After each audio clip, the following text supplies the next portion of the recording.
ایک خوبصورت جنگل میں بندروں کی ایک چھوٹی سی ٹولی رہتی تھی، جن میں 2 بچے بھی شامل تھے۔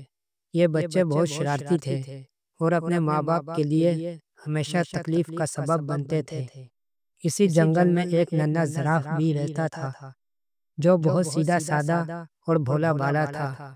ایک دن جب وہ گھاس چرتا ہوا جنگل کے ایک حصے میں آیا، جہاں بندر درختوں سے پتے اور پھل توڑ کر کھا رہے تھے، تو بندر کے دونوں شرارتی بچوں نے زراف کو دیکھ کر اسے چھیڑنے کا فیصلہ کیا۔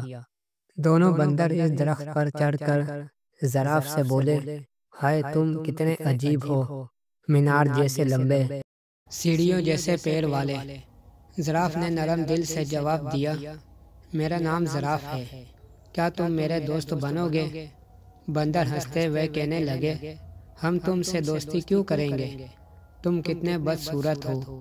پھر ایک بندر نے پھل توڑ کر زراف پر پھینک دیا، جس سے زراف کا چہرہ پھل کے گودے اور رس سے بھر گیا، اور دونوں بندر ہنستے ہوئے وہاں سے بھاگ گئے۔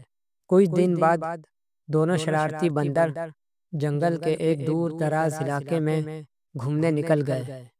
بھوک لگنے پر انہوں نے درخت کے پتے اور پھل کھائے اور پھر ایک درخت کی شاخوں پر آرام کرنے کے لیے جا بیٹھے۔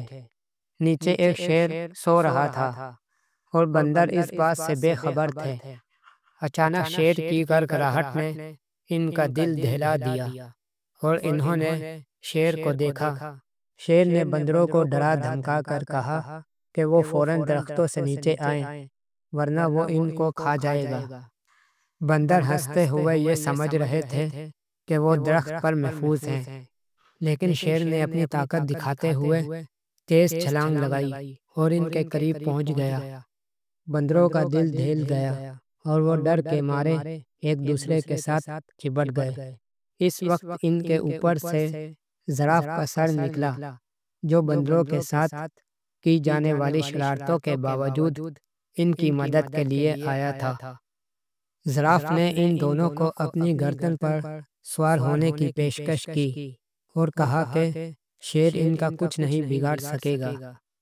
بندر زراف کی مدد سے شیر سے بچ نکلے اور ایک محفوظ مقام پر پہنچ کر زراف نے کہا، دیکھا تم نے، وہی لمبی گردن اور ٹانگیں ہیں جن کا تم نے مذاق اڑایا تھا، آج وہی تمہاری جان بچانے میں کام آئی ہے۔ بندر شرمندہ ہو گئے اور ان کو احساس ہوا کہ زراف کی باتوں میں کتنی حقیقت تھی۔ زراف نے ان سے کہا، اب تم میرے دوست بنو گے اور کبھی کسی کا مذاق نہیں اڑاؤ گے۔ بندروں نے شرمندگی سے معافی مانگی اور عہد کیا کہ اب وہ کسی کو تنگ نہیں کریں گے۔ زراف نے کہا، کوئی بات نہیں، تمہارے دل میں تبدیلی آئی ہے، یہی کافی ہے۔ اور یوں دونوں بندر زراف کے ساتھ اچھے دوست بن گئے اور جنگل میں خوشی خوشی رہنے لگے۔